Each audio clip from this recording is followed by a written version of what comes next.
રંગોનો તહેવાર હોળી દેશભરમાં ધામધૂમથી ઉજવવામાં આવે છે, પરંતુ સુરત જિલ્લાના ઓલપાડ તાલુકાના સરસ ગામે હોળીની ઉજવણી અનોખી રીતે કરવામાં આવે છે। હોળિકા દહન બાદ ધગધગતા અંગારા પર ખુલ્લા પગે ચાલવાની વર્ષો જૂની પરંપરા આજે પણ અહીં જીવંત છે। તો ચાલો જાણીએ આ વિશેષ પરંપરા વિશે। ઓલપાડના સરસ ગામમાં આ પ્રણાલિકા વર્ષોથી ચાલી આવી રહી છે। હોળીનો પર્વ એટલે બુરી શક્તિ પર સારી શક્તિનો વિજયનો દિવસ।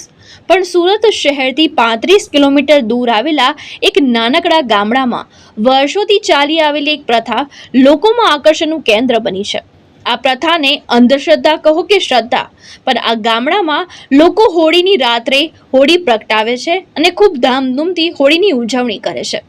જ્યારે હોલિકા દહન બાદ ત્યાંના લોકો 5 થી 6 મીટર સુધી પાથરેલા અંગારા પર ચાલે છે। 5 વર્ષના બાળકથી લઈને 60 વર્ષના વૃદ્ધ સુધીના લોકો ઉઘાડા પગે ચાલે છે। વર્ષોથી આ ગામના લોકો એક શ્રદ્ધા રાખી અંગારા પર ચાલવાનો સાહસ કરે છે। તો આવો સાંભળીએ ગામના સ્થાનિક આગેવાન શું કહે છે। બ્રિજેશભાઈ પટેલ, સરસ ગામ। આ પરંપરા ઘણા સમયથી ચાલતી છે ને અમે ગામ લોકોએ અમે નક્કી કર્યું છે, વડીલોથી અમે અમારી પછીની પેઢી પણ અમે એવું વિચારીએ કે આ પરંપરા ચાલવી જ જોઈએ। કેમ કે આખા ગુજરાતમાં તમે જોવું કે અહીંયા ફક્ત સરસ ગામમાં જ એવું છે કે લોકો અંગારા પર ખુલ્લા પગે ચાલે છે। કેટલા વર્ષોથી આ પરંપરા? આ લગભગ 70-80 વર્ષ આગળની પરંપરા ચાલુ છે અમારા ગામમાં। શું કેવી રીતે આમાં ચાલવામાં આવે? આમાં પહેલા છે ને સાંજે લાકડા ગામ લોકો તરફથી બધા તરફથી ભેગા કરવામાં આવે છે। ત્યારબાદ એના મુહૂર્ત સમય અનુસાર પ્રગટાવવામાં આવે છે। ગામના પ્રથમ નાગરિક એને પ્રગટાવે છે। ત્યારબાદ પ્રગટાવ્યા પછી એના અંગારા જ્યારે થઈ જાય તેને લાંબા એને બિછાવી દેવામાં પાથરી દેવામાં આવે છે।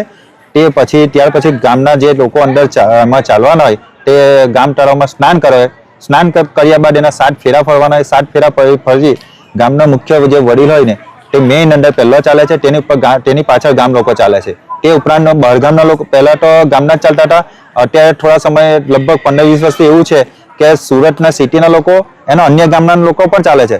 ખુલ્લા પગે ચાલે તો પણ કોઈને હાનિ થતી નથી।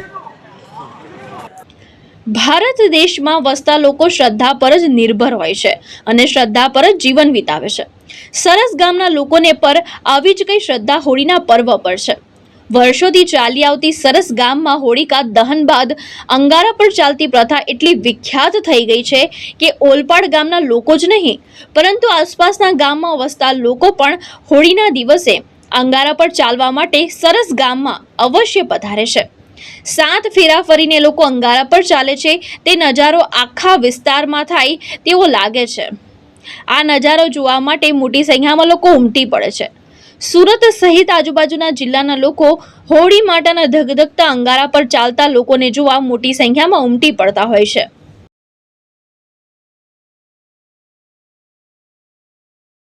મારું નામ હિમિશા દેસાઈ છે। હું સુરતની વતની છું અને મૂળ સરસ ગામની છું। તો મારા દાદા અહીંયા હેડમાસ્ટર હતા આ સ્કૂલમાં, પરદાદા મારા, અને ત્યારથી આ પ્રથા થતી આવેલી છે એમના પહેલાંના સમયથી। પ્રથા એવી છે કે ગામના તળાવથી લોકો નાહીને આવે અને પછી ઉઘાડા પગે આપણે દર્શન કરે, પ્રદક્ષિણા કરે, અને એના પછી જ્યારે એ લોકો ઉઘાડા પગે અંગારા પર ચાલે છે ત્યારે કોઈ દાઝતું નથી। એ પ્રથા અને આ જે ક્રિયા થાય છે એ ખાલી ને ખાલી સરસમાં થાય છે। એટલે સોશિયલ મીડિયા અને ટીવી પર ઘણું પ્રચલિત થયું છે, ત્યારથી દૂર દૂરથી પણ લોકો અહીંયા આ પ્રથા જોવા આવે છે। આમ તેમ સરસ ગામમાં ઘણા વર્ષોથી ચાલી રહેલું છે આ હોળી પર ચાલવાનું, અને હું મેરેજ કરીને 4 વર્ષ થયેલા છે મને।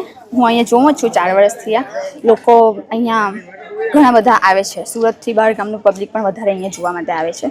અને અહીંયા એવી માન્યતા છે કે ગમે તે બહારનું વ્યક્તિ પણ અહીંયા હોળી માતામાં ચાલે છે તેને કોઈ જાતની ઈજા કે કોઈ જાતનું કંઈ થતું નથી। એટલે એવી અહીંયાની માન્યતા છે। ઘણા વર્ષોથી ચાલી રહેલું છે આ। સરસ ગામે બાપ દાદાના વખતથી ચાલી આવેલી પરંપરા હજુ જીવંત છે। આજે ગ્રામજનો ચાલે છે તેમની બહારની વ્યક્તિ પણ શ્રદ્ધાપૂર્વક ચાલી શકે છે।